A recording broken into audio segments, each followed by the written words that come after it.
بسم الله الرحمن الرحيم. நபிகள் நாயகம் ஸல்லல்லாஹு அலைஹி வஸல்லம் அவர்கள் எல்லோருக்கும் முன் தங்களது உம்மத்தை கொண்டு போய் தயாராய் நிறுத்திக் கொள்வார்கள். மற்ற கல்குகள் எல்லோரும் அவர்களுக்கு பின் விசாரணைக்கு தயாராய் நிற்பர். அப்போது சொர்க்கத்தை கொண்டு வரும்படி மலக்குகளுக்கு அல்லாஹ் தஆலா கட்டளையிடுவான். உடனே மலக்குகள் சொர்க்கத்தை கொண்டு அர்ஷின் வலதுபுறம் நிறுத்தி அதன் வாசல்களை திறந்து வைப்பார்கள். பின்பு மீசான் என்னும் தராசை கொண்டு வந்து நிறுத்தாட்டும்படி கட்டளை பிறக்கும். அப்படியே அதுவும் நிறுவப்படும். அதன் பின் சிராத் என்னும் ஆகிய பாலம் போட கட்டளை பிறக்கும். உடனே அதை கொண்டு மாஷர் மைதானத்திற்கும் சுவர்க்கத்திற்கும் இடையில் நரகத்துக்கு முதுகுக்கு மேல் போடுவார்கள். மேற்கூறியவைகளைத்தான் முஹிப்பு அல்லது மஹ்ஷர் என்பார்கள். சிராத் தரிக்குல் ஜன்னா சிராத் என்னும் மேற்படி பாலம் குறித்து என்ன விளம்புகிறது என்பதை பார்ப்போம். சிராத் என்பது பாலம். முஹிப்புக்கும் சொர்க்கத்திற்கும் இடையில் நரகத்தின் மீது போடப்பட்டிருக்கும். இது வாளை பார்க்கிலும் அதிக கூர்மை உள்ளதாயும் மயிரை பார்க்கிலும் அதிக மெல்லினம் உள்ளதாகவும் 50,000 வருஷ பிரயாண தூரமுடையதாகவும் இந்த 50,000 வருஷ பிரயாண தூரத்தில் 30,000 வருஷம் பிரயாண தூரம் செங்குத்தான ஏற்றமும் 16,000 வருஷ பிரயாண தூரம் செங்குத்தான இறக்கமும் 10,000 வருஷம் பிரயாண தூரம் சம தரையுமாய் இருக்கும். சறுக்குதலும் வழுக்குதலுமே அதன் குணம்.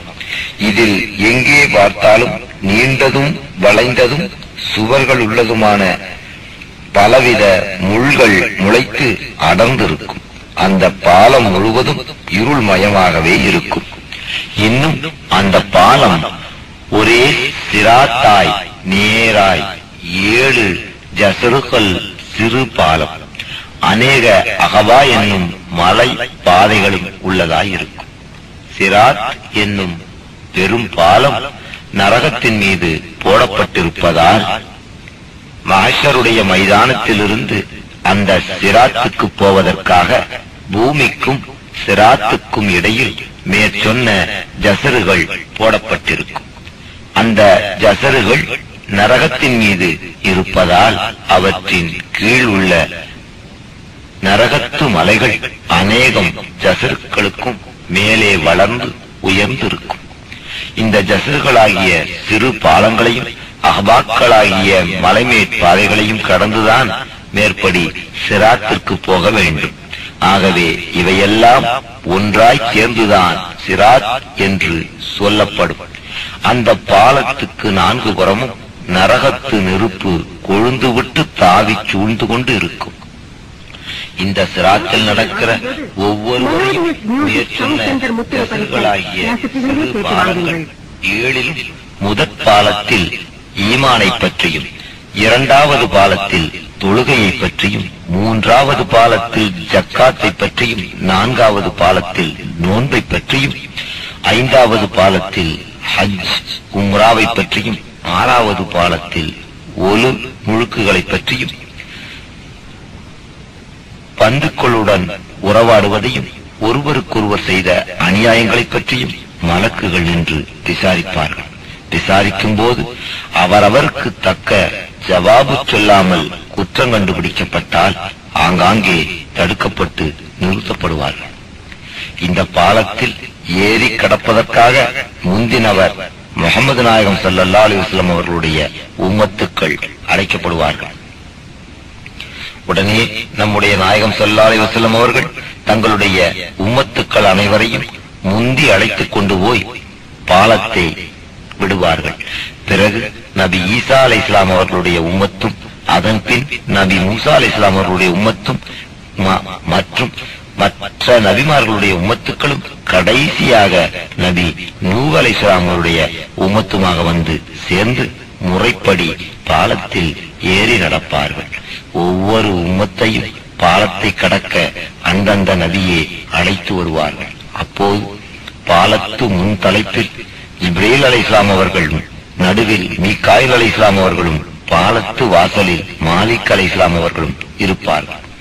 பின்பு எல்லோரையும் பாலம் ஏறி கடக்கும்படி அல்லாஹ்விடமிருந்து கட்டளை உண்டாகும். எல்லோரும் பாலம் கடக்க ஆரம்பிப்பார்கள். பாலத்து வாசலில் இருக்கும் மாலிக் அலைஹிஸ்ஸலாம் அவர்கள் நபிகள் நாயகம் ஸல்லல்லாஹு அலைஹி வஸல்லம் அவர்களை பார்த்து, முஹம்மதே, தங்களுடைய உம்மத்தில் அல்லாஹ் தஆலாவுடைய உத்தரவு யாருக்கு உள்ளதோ அவர்கள் இந்த பாலத்தை கடப்பார்கள். மற்றவர்கள் கால் சறுக்கி நரகத்தில் விழுந்து விடுவார்கள். ஆகியால் உம்மத்தில் பாவச் சுமையில்லாத எல்லோரையும் பாலத்தை கடக்க சொல்லுங்கள். பாவச் சுமை சுமந்தவர்களை இப்படியே நரகத்தில் இறங்கிவிடச் சொல்லுங்கள் என்று சொல்வார்கள். அப்போது நம்முடைய நபிகள் நாயகம் ஸல்லல்லாஹு அலைஹி வஸல்லம் அவர்கள் மாலிக் அலைஹிஸ்ஸலாம் அவர்களை பார்த்து, மாலிக்கே, உம்முடைய கோரமான முகத்தை என் உம்மத்து பார்த்தாலே அவர்கள் மனம் கலங்கி கால்கள் நடுங்கும். ஆகையால் அல்லாஹ்வின் ஆணை, உம்முடைய முகத்தை நீர் திருப்பிக் கொள்ளும் என்று சொல்வார்கள். உடனே மாலிக் அலைஹிஸ்ஸலாம் அவர்கள், முஹம்மதே, தாங்கள் இல்லாவிட்டால் தங்களுடைய உம்மத்து இன்னமும் முன்னமே நரகம் போய் சேர்ந்திருப்பார்கள் என்று சொல்லிவிட்டு முகத்தை திருப்பிக் கொள்வார்கள். பாலத்தில் ஏறி நடக்க ஆரம்பிக்கும் போது நபிகள் நாயகம் முகமது நாயகம் ஸல்லல்லாஹு அலைஹி வஸல்லம் அவர்களுடைய உம்மத்து 10 கூட்டமாய் பிரிவார்கள். எல்லா கூட்டத்திற்கும் முன் நபிகள் நாயகம் அவர்கள் நின்று கொண்டு தங்கள் உம்மத்தை திரும்பி பார்த்து, யா உம்மத்தி, என்னுடைய உம்மத்தே, என்னை நீங்கள் தொடர்ந்து கொண்டு என் பின்னாலேயே வாருங்கள் என்று சொல்லிவிட்டு அவர்கள் முன் வரிசையில் நடப்பார்கள். அவர்களை தொடர்ந்து கொண்டு உம்மத்துக்கள் நடப்பார்கள். நபிகள் நாயகமுடைய உம்மத்துக்கள் அனைவரும் பாலத்தின் மீது ஏறிவிட்டால் ஜிப்ரீல் அலைஹிஸ்ஸலாம் அவர்கள் எல்லோருக்கும் பின்னால் நின்று கொண்டு, ஆண்டவனே, இவர்களை சலாமத்தாக்கி வை, ஆண்டவனே, இவர்களை சலாமத்தாக்கி வை என்று சொல்லிக்கொண்டே போவார்கள். இது ஆரம்பமானவுடன், ஏ மஹ்ஷரில் கூடின கூட்டங்களே, என்னுடைய ஹபீப் நண்பனாகிய முகமதுடைய மகள் ஃபாத்திமத்து ஸஹ்ரா பாலம் கடக்கப் போகிறபடியால் உங்களுடைய பார்வைகளை தாழ்த்தி தலைகுனிந்து நெல்லுங்கள் என்று அர்ஷுக்குள்ளிருந்து ஒரு சப்தம் பிறக்கும். அன்றியும் காவல் என்கின்ற அமானையும் கிருபை என்கின்ற ரஹமத்தையும் பாலத்தில் வலதுபுறத்திலும் இடதுபுறத்திலும் அல்லாஹ் தஆலா அனுப்பி நிறுத்துவான். பிறகு ஃபாத்திமா ரலியல்லாஹு அன்ஹா அவர்கள் 70,000 சூரலீன் என்கின்ற சொர்க்கத்து ரம்பைகளுடன் முன் சொன்ன 10 கூட்டத்தாரிடத்தில் முதற் கூட்டத்தார் பின்தொடர, மேற்படி ஜஸ்ருகளிலும் ஆபாக்களிலும் யாதொரு தடையும் இல்லாமல் மின்னல் வெட்டினது போல் வெகு விரைவாக பாலத்தை கடந்துடுவார்கள். அந்த முதல் கூட்டத்தில்தான் சாலிகான பெண்கள் இருப்பார்கள். அந்த முதல் கூட்டத்தில்தான் சாலிகான பெண்கள் இருப்பார்கள். இரண்டாம் கூட்டத்தார்கள் காற்றின் வேகமாய் பாலத்தை கடப்பார்கள். மூன்றாவது கூட்டத்தார் தேசி குதிரையின் வேகமாய் கடப்பார்கள். நான்காம் கூட்டத்தார் ஒட்டகத்தின் வேகமாய் கடப்பார்கள். ஐந்தாம் கூட்டத்தார் விரைந்தோடி கடப்பார்கள். ஆறாம் கூட்டத்தார்கள் சாதாரண நடையாய் நடந்து போவார்கள். ஏழாம் கூட்டத்தார் மெல்ல மெல்ல நடப்பதும், அப்படி நடக்கவும் இயலாமல் இடைக்கு இடை நிற்பதும் உட்காருவதும், அதுவும் மாற்றாமல் இழைத்து தோய்ந்து போவதும் போவார்கள். எட்டாம் கூட்டத்தார் சிலர் நாற்கால் பாய்ச்சலாயும், சிலர் நெஞ்சால் தவழுவதாயும், சிலர் பாலத்து கொழுக்கு முட்களால் குழுவப்படுவதாயும், சிலர் ஒரு நாள் பிரயாண தூரமும் 2 நாள் பிரயாண தூரமும், சிலர் 1 மாத பிரயாண தூரமும் 2 மாத பிரயாண தூரமும், சிலர் 1 வருஷ பிரயாண தூரமும் 2 வருஷ பிரயாண தூரமாய் உயர்ந்தபட்சம் 25 வருஷ பிரயாண தூரம் வரையும் நடப்பார்கள். அவர்கள் இவ்விதம் போகும்போது யா முஹம்மத், யா முஹம்மத் என்று அலறுவார்கள். அப்போது மலக்குகள், ஆண்டவனே, இவர்களை நீ சலாமத்தாக்கி வை, ஆண்டவனே, இவர்களை நீ சலாமத்தாக்கி வை என்று சொல்வார்கள். 9ஆம் கூட்டத்தவரும் 10ஆம் கூட்டத்தாரும் பாலத்தின் முந்தின ஜஸ்ரில் உள்ள 1ஆம் அஹ்பாவாகிய மிர்சாத் வழிபார்த்திருக்கும் தானம், மெயின் கேட் என்கின்ற தானத்திலேயே தடைபட்டு போவார்கள் என்று தரிக்குல் ஜன்னா கூறுகிறது.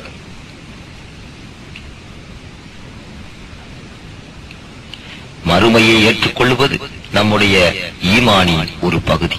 அந்த மறுமையில் இந்த மஹ்ஷரை ஏற்றுக்கொள்வதும் நம்புவதிலும் தான் நம்முடைய ஈமான் பூர்த்தியடையும்.